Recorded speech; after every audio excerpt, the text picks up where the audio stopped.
Welcome to Shri Vijay sir YouTube channel. మరి మనం అశోకుని శాసనాల గురించి మాట్లాడుకోవాలని మనం ఇదివరకే చెప్పుకోవడం జరిగింది.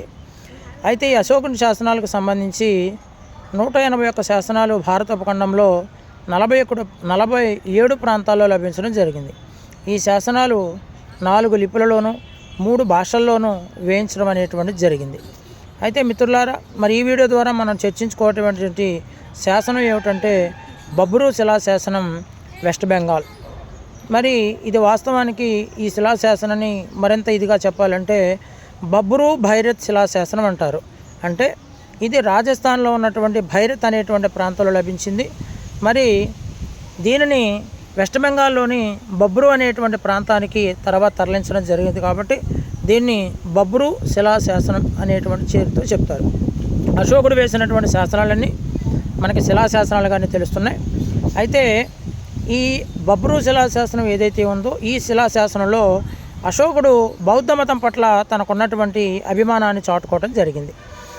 అంతేకాకుండా ఇదే శిలాశాసనంలో అశోకుడు త్రిశరణ్యముల గురించి తెలియజేయడం కూడా జరిగింది. త్రిశరణ్యముల గురించి తెలియజేస్తున్నటువంటి శాసనం బబ్రు శిలాశాసనం. ఇది పశ్చిమ బెంగాల్లో దొరికింది. మరి త్రిశరణ్యములు ఏమిటి సార్ అంటే మనం చూసినట్లయితే బుద్ధం శరణం గచ్చామి, దమ్మం శరణం గచ్చామి, సంఘం శరణం గచ్చామి. మళ్ళొకసారి చెప్తాను. త్రిశరణ్యముల గురించి తెలియజేసే శాసనం బబ్రు శిలాశాసనం, పశ్చిమ బెంగాల్. మరి ఆ త్రిశరణ్యములు ఏమిటి సార్ అంటే బుద్ధం శరణం గచ్చామి, సంఘం శరణం గచ్చామి, దమ్మం శరణం గచ్చామి. ఈ మూడిటిని త్రిశరణ్యములు అని చెప్పడం అనేటువంటి జరిగింది. రైట్.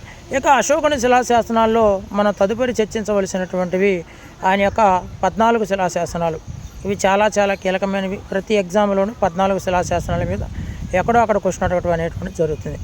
అయితే ఇక నుంచి ఈ 14 శిలాశాసనాలు రోజుకు ఒక్కటి చొప్పున మనం ఈ 14 వాటి గురించి చర్చించుకునేటువంటి ప్రయత్నం చేద్దాం. మరి మరిన్ని వీడియోల కోసం మన ఛానల్ని సబ్స్క్రైబ్ చేసేటువంటి ప్రయత్నం చేయండి. Thank you so much.